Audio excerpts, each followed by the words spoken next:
Hi, Soul Sisters. This is Noah Ariella, and welcome back to the Entrepreneur Allure podcast. On today's episode, I'm going to discuss the first 5 of 10 remarkable life goals and the empowering legacy that we, as holistic life coaches and spiritual beings, want to establish for ourselves and future generations.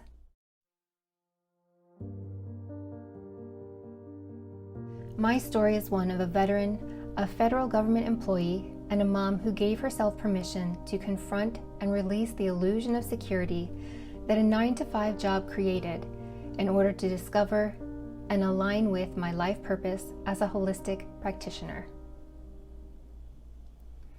This show is for female holistic life coaches over the age of 30 who appreciate honest, in-depth discussion about what it takes to be impactful in a digital world. Inside each episode, join me as I explore the appeal, personal, professional, spiritual, and financial challenges, mindset shifts, and everyday lessons learned in regard to what it means to be a holistic life coach, transforming a traditionally in-person healing modality into online group coaching and membership sites through ever-evolving direct marketing practices. So let's get started. My name is again Noah Ariella, and welcome to the Entrepreneur Allure podcast.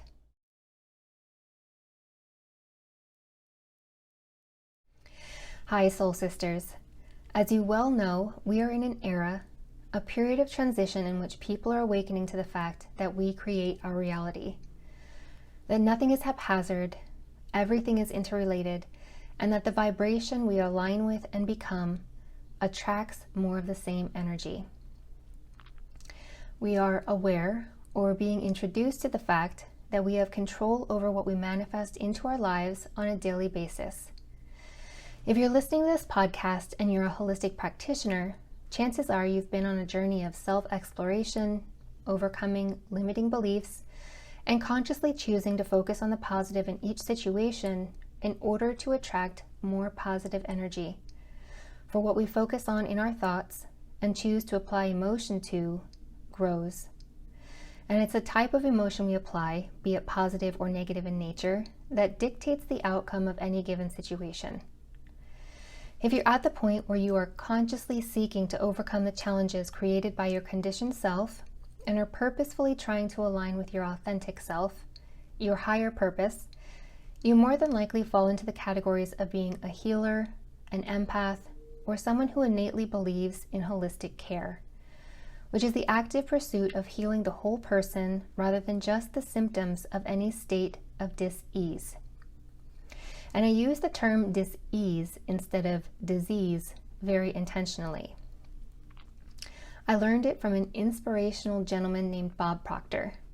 Sadly, he passed away earlier this year, but he will forever be remembered by his students and peers. Now, if you know anything about this man's 50-year voyage and his purpose and message, you'll know that he was keen on conveying the fact that if we, as human beings, are not in a state of ease, then we are quite logically in a state of dis-ease. Furthermore, this can be embodied and expressed spiritually, psychologically, and or physically, down to the very last cell in our bodies. Now, as holistic professionals and spiritual beings, I believe we follow an instinctive drive to align with the sense of ease and equilibrium, something we label inner peace. And there are 10 main goals we have individually and collectively when working on ourselves and with others that motivate us to accomplish this mission. Number 1, we have a relentless desire to heal ourselves and others. Who, as a holistic professional, does not aim to leave behind a legacy of healing our fellow man and working toward restoring balance on earth? Our endeavors take us on a journey of transcendence, of seeking self-love, self-acceptance, and inner peace. We do our best to create a solid foundation of trust amongst our peers and to inspire our ideal clients and help them attain a better quality of life by meeting their needs, whatever our niche may be. Spirit, ancestors, and or our guides, whatever language resonates with you most, prompts us to attain awareness of a purpose greater than ourself. Intuition urges us further and encourages us to improve ourselves once we become conscious of the fact that the universe is much larger than what we see with our eyes.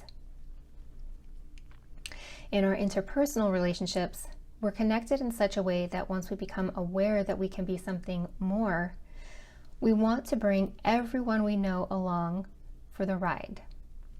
So we begin this cyclical process of constantly becoming aware of a limiting belief, working to overcome it, and trying to urge everyone else around us to stay with us so we can all be in harmony. The challenge that we're confronted with is that everyone has their own journey of transcendence and spiritual evolution. Our thoughts, feelings, actions, beliefs, values, and subsequent reality are our own. As the saying goes, perception is reality. We attract individuals that resonate with the same vibrational frequency, and we automatically repel those who are not in alignment. That's why it takes conscious effort to keep those closest to us with us on our path. And it's why some souls are in our life for a reason, a season, or a lifetime. So is it any wonder that relationships are so difficult?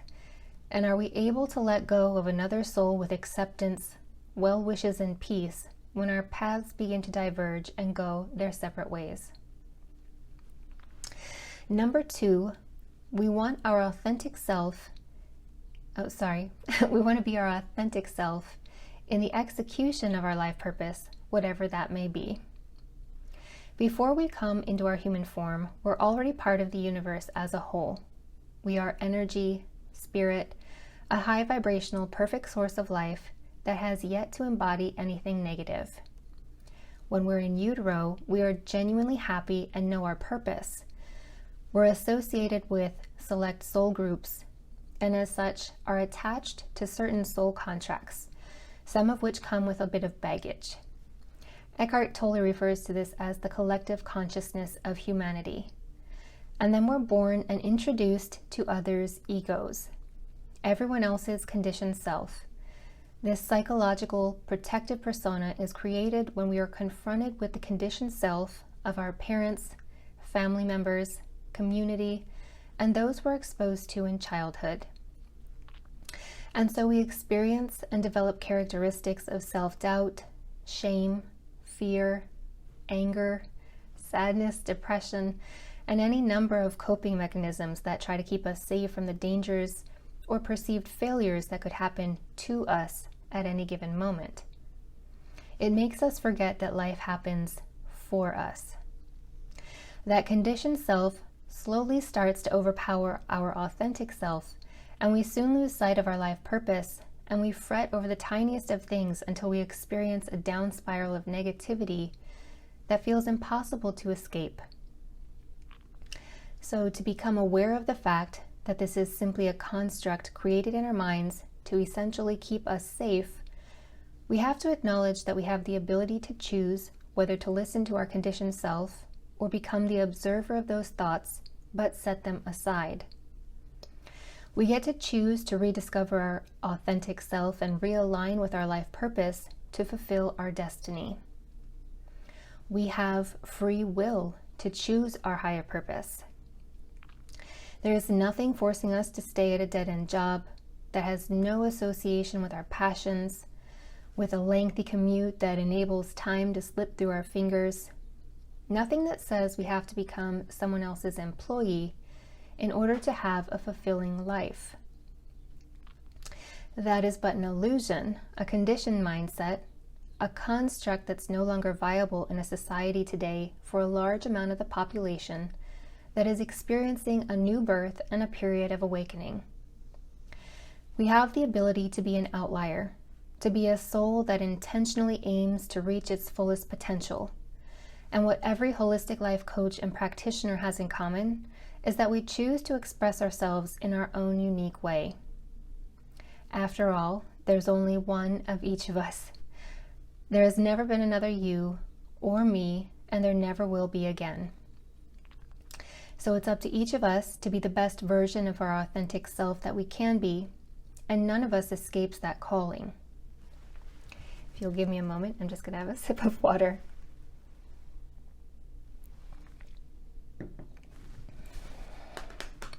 All right, to continue on. Number 3, we want to live with not only an abundant mindset, as opposed to a mindset that focuses on scarcity, but we do not want to feel guilty about manifesting abundance in all of its forms, specifically in the financial arena.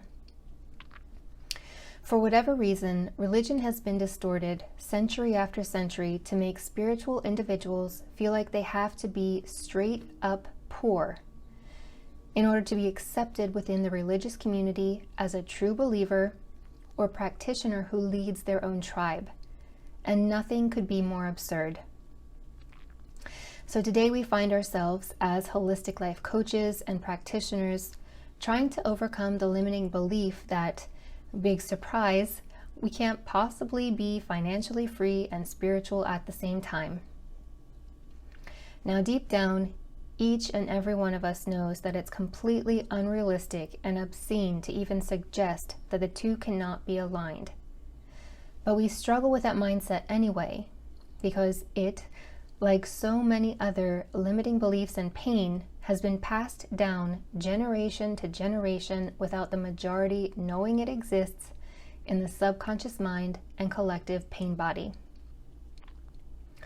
Today, I encourage you to relieve yourself from those generational chains, those soul contracts that continue to permeate and hinder lives to the point where individuals, specifically women, dim their light and feel the need to choose one path or the other instead of genuinely believing the universe is benevolent and wants to bless us with both spirit and worldly abundance.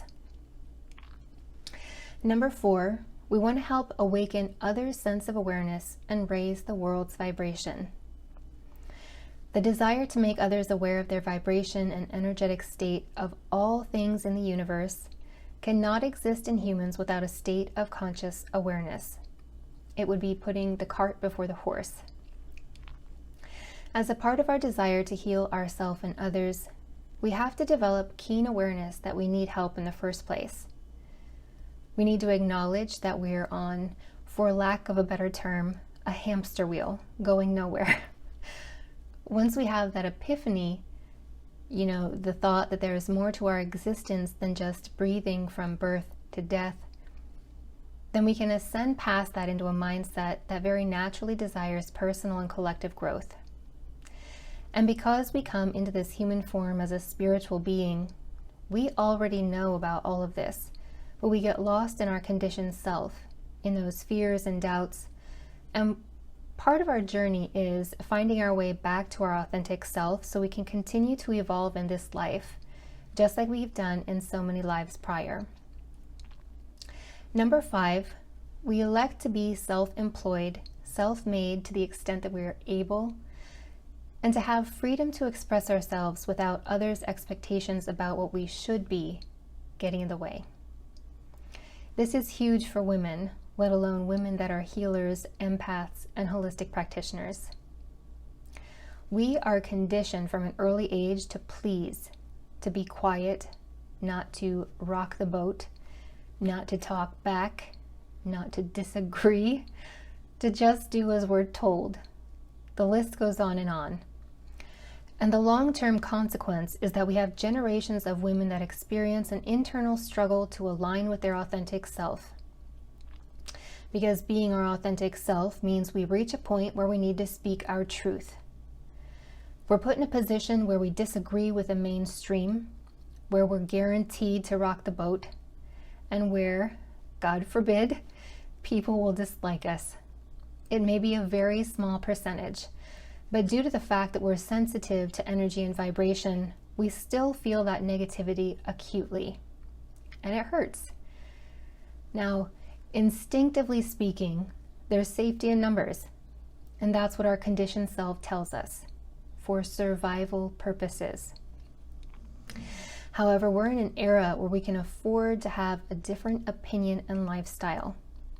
We may piss someone off, and though we may be shunned from a small family or community, We are certainly not going to be sent off into the wilderness alone, unable to defend, feed, or clothe ourselves, and ultimately be left, to ourselves to die in the elements or be killed by a woolly mammoth somewhere. That may be a harsh way to put it, but it's the truth. In this day and age, we as women have the ability to choose things like our legal name, our spiritual or religious beliefs, what surgeries or procedures we want, should we elect to change our body in some manner, whether we get married or have children, whether we have a job or start our own business. And yet we still have those instincts to contend with. We still want to fit in. We still need to be loved and accepted. We still smile when we aren't necessarily happy, just to be polite, or so we don't hurt someone else's feelings. You name it, we experience it. But that doesn't take away the fact that we are fully aware of this dichotomy, and the desire to overcome the contradiction between our instincts and personal needs will no longer be ignored for the sake of others' comfort. We have the freedom to express ourselves without allowing others' expectations of what we should be get in the way. And the choice to please others is no longer a decision we should have to make. We deserve better than having the expectation that we should dim our light for another's comfort. And sacrificing our own well-being to attempt to make others feel less threatened by our presence is not a scenario that will be put back into a pretty little box again. Now, before I continue on with our long list of lifelong goals, numbers 6 through 10, I'm going to bring this particular episode to a close until next week because I value your time and I want to ensure consistency in the length of each episode. If you recall, I'm starting from scratch without any podcasting experience whatsoever, so I hope you will forgive my learning curve.